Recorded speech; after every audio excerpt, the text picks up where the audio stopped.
All right.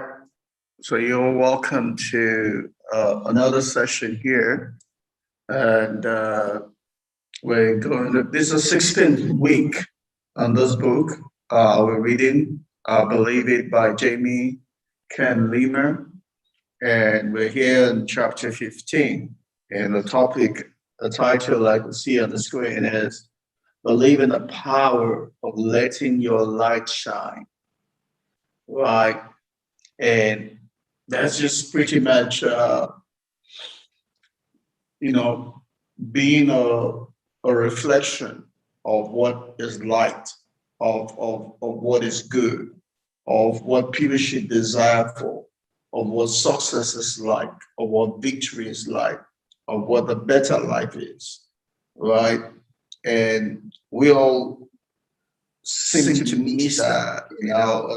It's easier to share things that are bad going on in our lives than to share about the victories. It seems like our fallen nature is more attuned to sharing misery, sharing things that are going bad than it is for us to share things that are going well, right? It's more like we feel almost guilty that things are going well with us. It's like everything around us in this life is more attuned, looking for people that are sorrowful, pitiful, and seem to be like we punish those that are succeeding. Someone is doing well, and we just think, oh, we must do something extra crazy. We must be stealing money.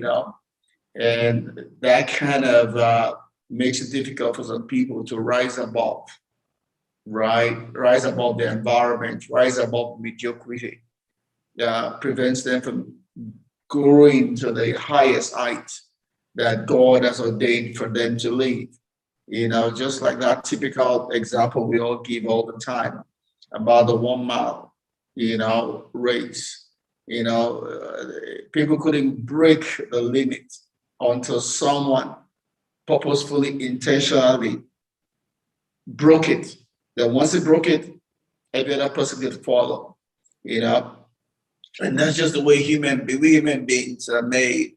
We are attracted to what we see. If we can't see it, then it becomes an impossibility for us. Like Albert Einstein would favorably, popularly say, right? Knowledge is limited, imagination is limitless, right? You're limited by what you know, but then you can imagine a better world that can rise above your history, what has already been attained, to even begin to create, extend the boundaries of possibilities, right? And that only happens when we can engage our imagination, when we can see other people succeeding and we can imagine ourselves doing the same thing they've done and even better, right? And that's all I want to share today. Just talk about the importance of shining your light. There's this very popular quote here by Marina Williamson, made popular even by Nelson Mandela, just something Mandela quoted a lot as he came into prominence. And it says our deepest fear is not that we're inadequate. No, that's not our deepest fear, right? Sometimes we think it's our deepest fear to think we're inadequate. That's really it's not, right? That's why we talk about people being fear of success. People are scared they will succeed because if they succeed, what would happen to them, right? That's a bigger fear than the fear of failure itself. The fear of if I succeed, what will happen? Will I lose friends? Will people like me, not like me? Will I be able to handle it, not handle it? And that seems to be sometimes a whole lot more time a bigger inhibited hindrance to people than even the fear of succeeding it or failure itself, right? And that's what Marilyn here writes for us. It says our deepest fear is not that we're inadequate, right? Our deepest fear is that we are powerful beyond measure, right? It is our light, not our darkness, that most frightens us, right? We ask ourselves, who am I to be brilliant, gorgeous, talented, fabulous? Actually, who are you not to be? You're a child of God. Your playing small doesn't serve the world, right? Problem is when we play small, then we're not helping people to rise above, either to establish limits, right? Because we all follow the light that we see, right? That's what we say. There's light at the end of the tunnel because we're limited by that which gives us hope, right? Without hope, there's no faith. Without faith, there's no pressing beyond either to establish boundaries. We need hope to have faith. We need faith to be able to act against what seemingly limits us today, to be able to extend the boundaries, either to establish boundaries, right? We need faith to be able to overcome. We need faith to press, to achieve the goals, the vision, the dream that we have for ourselves. And it helps a lot when we see someone else that has been there before that we can learn from. We can take motivation from, right? We can synthesize, as it were, what they've done and put ourselves in their place. And when we do that, we're giving command to our subconscious mind to go to action, to work on our behalf, right? Because never forget that word when we say that it's not about the size of a dog in a fight. It's about the fight in the dog that makes a difference. And the fight in the human beings is to what extent we have engaged our subconscious mind to action.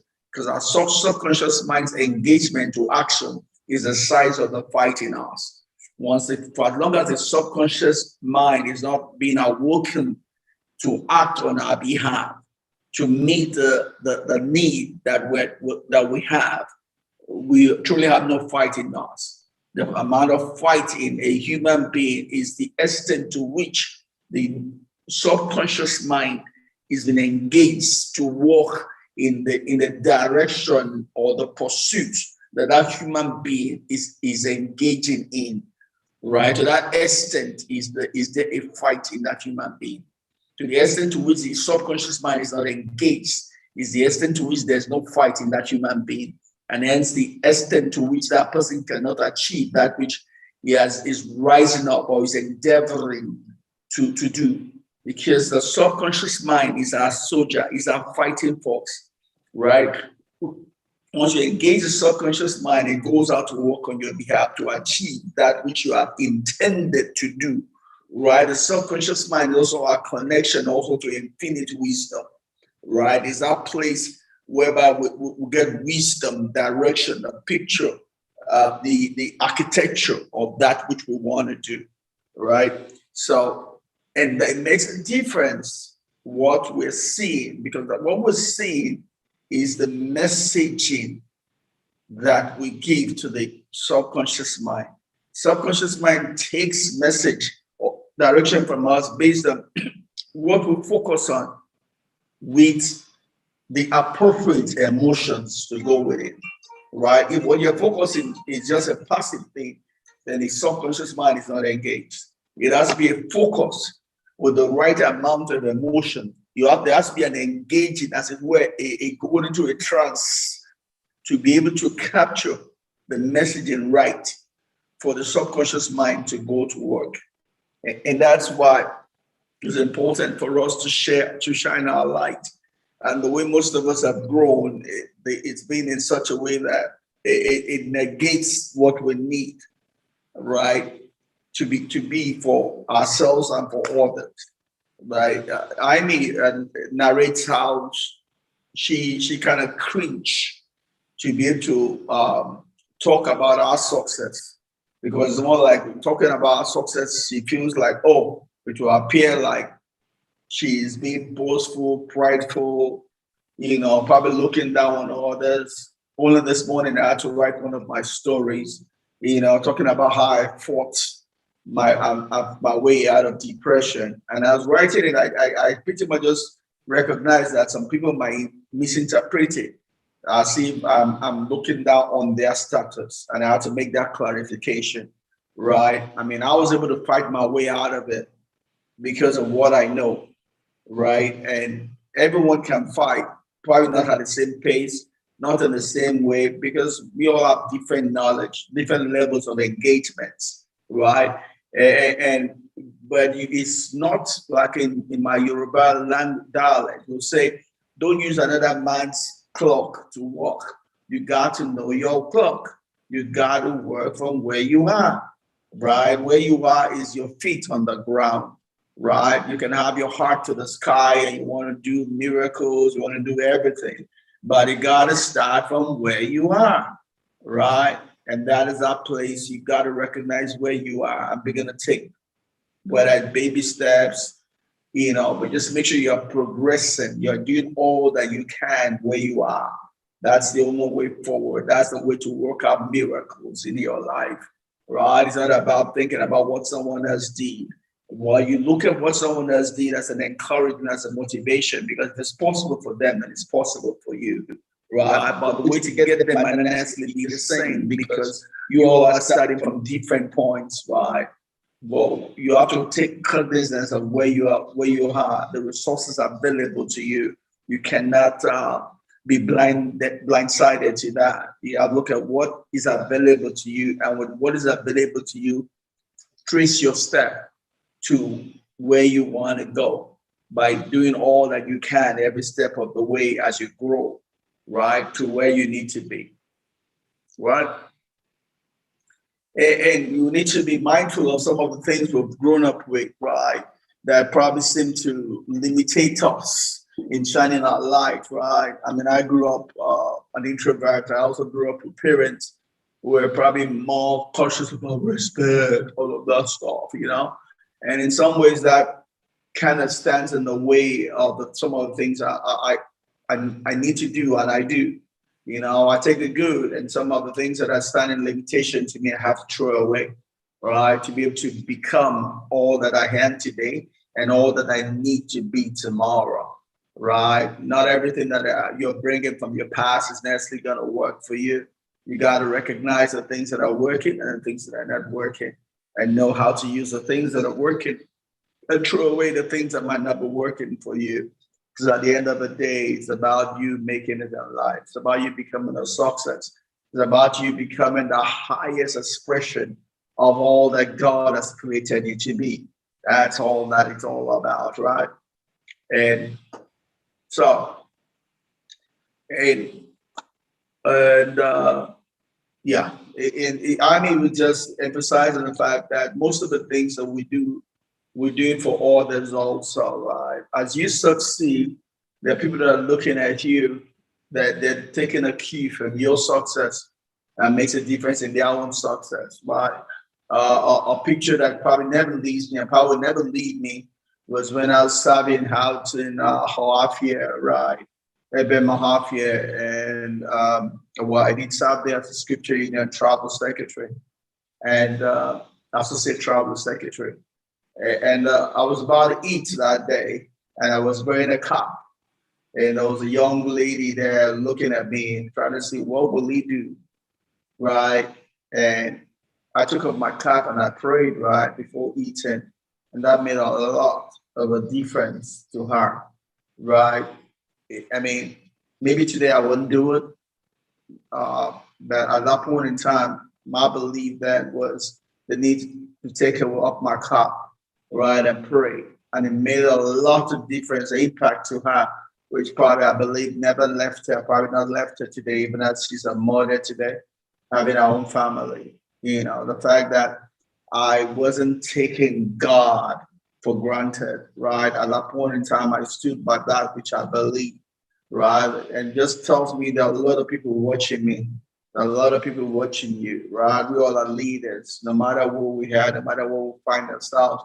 There are people that are watching and are aligning their own lives based on what they see inside of you. So it's important for you to succeed, because if you success, a lot of people will succeed because you succeed, right? It's important that you do the right things. You don't take things for granted, because there are people watching you and they're tailoring their lives after you. And it's important also not just to succeed, but to be able to share it, right? It's easy to share failures, right? But that doesn't glorify God. That doesn't necessarily make you happy.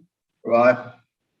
When you share your success, that is a thing of praise. That's a thing of gratitude. That's the antidote to depression, right? So why don't we share more of our success, share more of what God is doing in our life, share more our wins, and produce more wins in life. We're not here for the losses. So why should we glorify the losses? Yeah, the losses are good. They're going to happen, right? We're going to learn from them, but our focus should not be on that, right? Don't forget, whatever you focus on, you attract. So why should I focus on what I don't want to attract? I got to focus on the things I want to attract, right? So that puts more light on me sharing my wins, my success, right? My goals, my vision, my dreams, right? So that I can attract them. But it doesn't just work for me only. The more I talk about that, the more I'm shedding light for other people. I'm telling them what is possible. I'm telling them there's a better place out there. I'm helping them to keep them away from depression. As where I'm shedding light on my part and the part of those that are looking up to me also, right? And I love this, but other, and just says that when you to let your light shine, the goal is to point people to the goodness and glory of God, right? As we shine our light, we ask God to continually show us how best to shine so we can become beacons of His life changing hope, right? To shine our light is just give hope to ourselves and give hope to other people also. Tell them the things that are possible, right? And there's no use being a billionaire. You cannot affect lives, right? We're here to be a blessing. We're here to impact our environment, make it a better place than we met it, right? Make a difference in the lives of people around us. All right, that's the reason why we're here. We're not here to succeed for the sake of succeeding, right? Like we typically would say, right? The essence of any organism, right, is outside of the organism, right? The essence of a human being is outside of the human being. Right? My success must reflect on my environment, right? It must make it a better place.